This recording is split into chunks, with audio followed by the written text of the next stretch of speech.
Hello, I'm Hope. I'll be your dietitian today. Hi, I'm Rachel. Nice to meet you. Hi, Rachel. Nice to meet you. Did you find the place okay? I did. It was like a little hidden, so it made it like a little difficult, but I found it. It was totally fine. It's hard because it's in like an old house. Yeah. So it's kind of hard to pick it out. And I hope I'm okay parked. I'm like on the street. Oh, yeah. But I didn't see any signs, so I'm hoping it's fine. Fine. Okay, cool. So tell me, how's your week going? It's good. I'm like super excited for Thanksgiving. I'm glad to just like take some time off, but I work retail, so I have to like come back for Black Friday but I'm excited. It'll be good. Well, do you get Thursday off? Yeah, okay. Thankfully I get Thursday off. We're not opening, like some stores are opening at like 6 o'clock. That's like crazy. Something crazy. Yeah, so I get that off. We're going up with my mom's family. We're going up to Louisville, so it'll be really fun. That's like where all of them live. So yeah, I'm excited. What are you doing? I'm staying here in Lexington. Oh, my family's coming over. Oh, very fun. That's awesome. Do you all do it at like family's houses here or like your house? My mom actually has it, Oh so my gosh. she loves to entertain and stuff Really? like that. Yeah, That's so fun. it's my favorite holiday. Oh, I'm sure. Like being dietetics, you like love. Yeah, it's it's all a splurge. things. We don't think about any of this. You Right, I love it. So tell me, do you know why you're here today? So like maybe like a month and a half ago, I was at my doctor and I got like a late type 1 diabetes diagnosis, and I just don't really like know what that means. I've heard it like my whole life. I've heard like type 1 diabetes versus type 2 diabetes, like whatever, but I just don't really know what that really entails. So I kind of wanted to come to you and like get any questions answered maybe that I might have, and like this is stupid, but maybe you can even explain what type 1 diabetes means. Like I just don't really know. Yeah, of course. It's confusing because the definition can, scientific words. Right, You try to look things up on the internet and it's just hard to understand. It's like even more confusing. So we can definitely figure all of that out for you. Okay. And hopefully get some suggestions out there for you. Yeah. So you can enjoy Thanksgiving. Yeah, and definitely. the upcoming holidays. Yeah. I love that. I'm excited. Yeah. Okay, so let's get started with that. Let's first look at what diabetes is, what type 1 diabetes is. Yeah. Okay, so I have this pulled up for you. Okay. So it's a diagram, and it's like, you see the circle right here? Yeah. Okay, so this circle represents insulin. Okay. And the cell. And so... the only reason I'm laughing is because this is stupid, but I don't really even know what insulin is. I know what insulin is because I've heard it all the time, but I just don't know, what does insulin really mean? Is that sugar, or is that like... Okay, well, insulin is actually a hormone that is secreted to monitor and stabilize your blood glucose levels. Okay. And so in type 1 diabetes, your insulin is not being produced. That's why I'm sure, like the finger pricks when you're pricking insulin. Yeah. Excuse me. And so when the insulin is not produced, you've got your cell here, as you see. Okay. And the insulin is not unlocking these receptors. Okay. And so therefore the glucose cannot enter the cell. Okay. And so the glucose then decides to re-enter your bloodstream and your blood glucose levels rise. And that's kind of when I'm like shaky. Right. Okay. And that can cause hyperglycemia, which is like an overproduction of glucose in your bloodstream. So do you think that you know this well enough to repeat it back to me? Yeah, no, that definitely helps break it down. It's just like saying how the insulin's not being produced, so like there's nothing to kind of like unlock the door or like open the door of like the cell, right? Yes. And so then that it like has to obviously go somewhere, so then it just kind of like goes back into my body, like in the bloodstream somewhere. Right. And that's whenever I get like nauseous or like shaky or anything. Okay, yeah, no, that definitely makes sense. And like I kind of knew what it was, but everyone just kind of assumes like, oh, type 1 diabetes. You know what I'm saying? Yeah. Like, no one ever like takes the time to really explain it. Yeah. Well, push it. I've got you covered. I love it. Thanks. You know it now. Okay. So now that we have covered that, I've got this handout for you. Okay. And it kind of explains just in detail, and you can take this with you. Okay, perfect. But what diabetes is and how it affects your energy levels. Okay. And because, like when you have diabetes and you're just overloaded with blood glucose. Your energy is just going to drop. You're not going to want to do anything. Yeah. You're going to feel sick. Definitely. You might feel even a little bit of numbness in your extremities, like your hands and toes. Yeah, like my fingertips. Right. That is definitely a sign. And so it's a good thing to get our blood glucose under control and our insulin secretion back to normal. Definitely. So this can tell you here, like, the exact, what I would call, like, a scientific definition of Okay, so like what I've probably read online. Right. And just how your immune system mistakenly destroys the cells in your pancreas. Oh. And the pancreas is where your insulin is made. So. Oh my gosh, it literally destroys the cells? It destroys them. And then your body treats those cells as invaders. And this can happen over a few weeks, months, or years. So it's usually, like you said, it was a late diagnosis. It's usually found in children. But it can happen to anyone. And thankfully we have a way to control it. Yeah. And you can still function on a normal. So whenever those cells are destroyed, that's when your pancreas doesn't make the insulin, right? Right. Your pancreas quits making the insulin when your immune system overtakes those cells. And it's an autoimmune disorder where your immune system decides to fight the good cells. Okay. And so it's just a mishap in your body, but we can totally handle it. We can definitely handle it. So I would like to go over a day. Also, wait, I'm so sorry. Just thought of another question. So is type 1, like type 1's different than type 2? Yes. Right?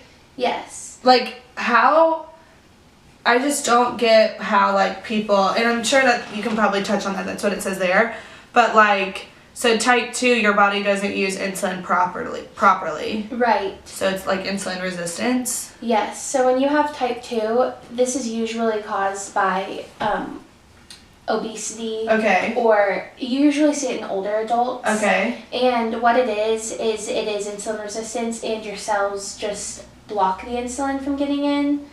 You are producing insulin, but the insulin is not allowed into the cell. Okay. And that causes, again, an increase in blood glucose, which therefore, because the insulin is being secreted, you see a spike in weight gain. Oh, okay. Right. Okay. So type 1 is different in the sense that insulin is completely not produced. Okay. And type 2, insulin is produced, but your body has become resistant to it. Okay. So like type 2 can be fixed with like medicine, I'm assuming, or like pills, and type 1 is like you have to put the insulin back in. Yes. In very extreme cases, it's pretty rare in type 2 to need insulin. Okay. But it can happen. Okay. But type 1 is fully an insulin related. Gotcha. I know that like put us off track. That like was important, but no, I always any questions wondered. that you have, I want you to ask. Okay. Because I will try my best to answer any of them. Okay. To the best of my ability. Yeah, that's awesome. And so now that we have gone over that, I would like to touch on maybe a day in your life. Okay. Maybe we can walk through your schedule, like your daily activities. You said you work in retail. Okay. And along with those activities, if we can do a 20. Okay, so let's just go through a day in your life. Okay. So can you tell me when you woke up yesterday? Yeah, so I woke up around, what was yesterday? Monday? Oh, I went to the gym yesterday. Okay. So I woke up around like 7 a.m. Okay. And how long were you at the gym for? For like an hour. Maybe an hour and a half. No. So maybe like an hour and 15. Okay. I don't know if it needs to be that specific. No worries. That's awesome. And so you went to the gym. What did you do after that? After that, I came home, had breakfast. It was probably like, probably like 9:30. Okay. I had breakfast and I had eggs and bacon. Okay. How did you prepare your eggs? They were over easy, and I added like a little cheese. Okay. What kind of cheese? Cheddar. Okay. How many eggs did you make? 2. 2. 2 eggs, 2 slices of bacon. 2 slices of bacon, and just like regular pork bacon? Yeah, I think so. Okay. So what did you do after you went to the gym? So after I went to the gym, came back here, ate breakfast, just like chilled at the house a little bit, showered, and then I'd say probably around maybe 11. Okay. Monday, 11, I'm in a theater class, so I went to my costume shop, and I made this bag that I'm working on, and then, what else? Then I came back here, it was probably like 1, and I made myself pasta for lunch, and it was like the spinach pasta type thing. No cheese on that, because it was just spinach, and I put olive oil on it. And then... serving size of pasta, was it like a bowl like this size? Was it more like this size? Like, can you show me? Probably more like that size, maybe. Okay. Yeah. So like your typical cereal bowl size? Yeah. Okay. Yeah, of pasta. And how much olive oil did you add? I just poured. I'm not for sure. But it wasn't like doused in it, but it was like just for flavor. Enough. Yeah. And then... And you didn't eat between 9:30 and 1? Correct. Okay. Then I went from there to work, but not like work, I was just babysitting. And that was from like 2 to 4:30, and I did have some strawberries while I was there because I made a little girl snack. Okay. But I don't know what time it was at. It was maybe like 3. Okay. Maybe 3:15. Did you add any sugar to the strawberries? No, just cut them. Do you know like how many strawberries you might have had? I cut up like 6 for her. I probably had 2 of them. Okay. So just a little snack? Yeah. Then at 5, I went to go meet this family I'm dog sitting for. You have a busy life. And then from there, I went home. It was like dinner time. By the time I got back, it was probably like 7 o'clock. And I ate the rest of my pasta that I made that morning. Okay. And like normally with dinner, I'll like also drink a Coke, which I feel bad saying now to a dietitian. No. Everything is good person in dietetics classes. And so yeah, I had a Coke and had the rest of my pasta. Then what did I do last night? Oh, I like met with this group at the library, and then after that I just chilled. Oh, I came back, totally forgot about this. We made those little Christmas cookies. Oh, I love those. So good. Me and my roommate are like obsessed. So we went back to our apartment and we made those Christmas cookies and... Like the sugar cookie Yeah, ones? with like the little Christmas trees. I love those. I can So never good. find them. Walmart has them.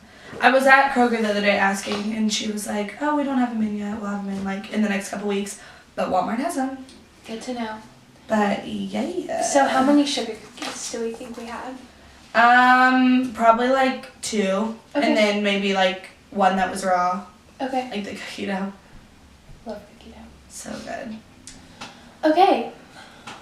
So this was your day yesterday. Yeah. Okay. So I love that you're going to the gym. The physical activity is awesome, especially with your diabetes diagnosis.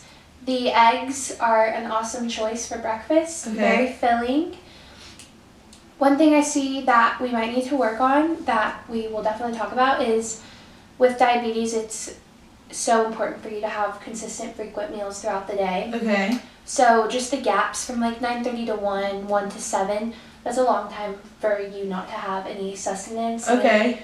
Any anything to stabilize your blood sugar levels. Right. And so it's very important to incorporate snacks throughout the day, and maybe instead of like 3 large meals or like a large meal in the middle of the day and like 2 small meals, we need 5 small, frequent, consistent meals. Okay. And that is the best way to make sure that you're feeling good and being very healthy and that would just be the best option for you. And we will definitely talk about how to do that. And just the only other thing is maybe incorporating some more fruits and vegetables with like our pasta. I'm loving the spinach, that's awesome. But incorporating just a little bit more will help us. Yeah, definitely. So I have another handout for us to go over. Okay. And this is based on your carb choices. Okay. And so are you aware of carb choices in diabetes? Not totally. Like, okay. Do you just mean like having low carbs, or like what do you mean? Yes. Like, I'm sure we're probably about to go over it. Well, it's low carbs in the fact that it's how it's, you know. Yeah. I'm cutting that out. Okay. So carb choices are usually one carb choice is 15 grams of carbs. Okay. And for women, the average carbs each meal is 3 to 4. And so you would have like 3 to 4 3 times a day. Okay. And so that's 45 to 60 grams of carbs a meal. Okay. So you'll probably choose to have your larger meal for lunch or dinner. Yeah. And then, if needed, the snacks in between your 3 meals are one carb choice, so 15 grams of carbs. So here we have a sample meal with 4 carb choices. And so 1 slice of whole wheat bread is considered 1 carb choice. So if you were to have a sandwich with 2 slices, that's 2 carb choices. 2 carb choices, okay. And then half a cup of mashed potatoes is 1 carb choice. Half a cup of canned peaches is 1 carb choice, just because of the sugar content. Okay. And then 1 cup of skim milk is a carb choice. Okay. So those are just some options, and this food label can help you incorporate how to read and find out about your carb choices. Yeah. So when you're looking at your total carbohydrates, this is 22. So it takes some math and some learning, but you'll get the hang of it and work on that. Okay. So this is about 1 cup or 30 grams of carbs. Okay. So like if you think about a cup of ice cream or oatmeal, this would be 1 2 cup. scoops for ice cream. 2 scoops for ice cream. But I'll just do 1. And then, so your whole thumb is 1 tablespoon of salad dressing. And my gosh. I know. Portion sizes are crazy these days, like when you're eating out. So this just like brings it back to reality of what you should be eating. Right here. And this is also for mayonnaise or margarine. Holy moly. And then I mean, I really overuse the dressing. It's okay. If this is what I was supposed to use on the oil for my pasta, I use too much. Well, when people don't know, you've got to learn somehow. Can I keep this? Of course, yes. Okay, perfect. So you can take this with you. And then our last portion size is your thumb tip. Okay. So just from this line to the tip of your thumb. Okay. And this is like olive oil and then I really messed up with olive oil. It's okay. You had no idea, and now we know how to incorporate olive oil and like your cooking oils. It's just for portion control. Dang. Okay.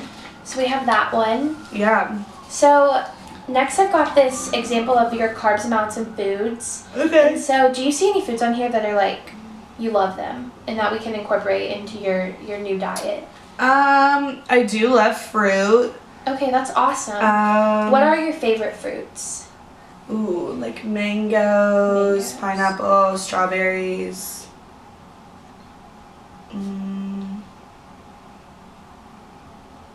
Apples. Okay. I also like English muffins. Those are more that you can have them in, you can have more of them at one time because they do not contain as many carbs. So like zucchini, tomatoes, spinach, mushrooms, cabbage. Okay, so those kinds of vegetables. I actually love spinach and zucchini. Oh, good. Yeah. Okay, so we can incorporate those for sure. Okay. So you can definitely take this with you. Yeah. And that's just a list for you to refer to. And so now that we have gone over the foods you should eat, the portion sizes, things like that, I would like to come up with a few goals that we can try to follow. Okay. And incorporate into your life that you think you can handle. Yeah, definitely. And so let's start with physical activity. Do you think you could incorporate? I think I can go to the gym more. Right now I'm going like 4 times a week. Oh, you're already going 4 times a week? Yeah, that's like goal. Okay, so your goal is to go 4 times a week. Well, I kind of go 4 times a week now. I would say I probably go 3 times a week. Okay. With like the goal of being 4 times a week, but really my goal is like 5 times a week. Okay, so that's an attainable goal for Okay. you. Yeah. Okay. So more gym time. I would say including more fruits and veggies, obviously, and it's like super easy for me to do that with like little smoothies that I drink after the gym. I'm so sorry to yawn. Like there's like sometimes I'll do like spinach and strawberries and a little bit of skim milk and then like ice, stuff like that. That's awesome. So as long as we're counting that as part of our carb choices, then that's a definitely great option for you to get those non-starchy vegetables. Okay. And an extra serving of fruits, and those are great. Yeah. Great. Okay. I would say also another goal is, honestly, just to like really watch even on other foods, like the label, like how we were talking about the label that says like what carbs are, like just to look at the nutritional facts. So like to actually pay attention to that. Yeah. Okay, that's a great starting point. Okay. Because I know it's hard, like when you've not had to deal with anything like this in the past. So just being aware of the carbohydrate and sugar content, and that can help you to make better choices. Okay. And hopefully help stabilize your glucose levels and get you feeling back to normal. Yeah, definitely. That's awesome. Hopefully this helps you understand that things are totally attainable. In moderation, you can enjoy everything. Yeah. And so these are some awesome goals that you've set, and I am looking forward to seeing how you carry them out. Yeah, I'm feeling encouraged. I feel like it's definitely something that can be controlled and like managed easily. Good, good. Yeah, so thank you so much. Excuse me. Bless you. Thank you. So now that we've got our goals, okay, I'm looking forward to our next meeting. Yeah, same. You've been such a joy to work with today. Oh, you're so open same. And wonderful, and I can see that you're going to go far. Yeah, hopefully. Complete confidence in you. Thanks. And I'm here for any support if you need any. Okay. So it was awesome. a wonderful appointment, and I'm looking forward to our next one. Yes, thanks so much. Have a great day. Thanks.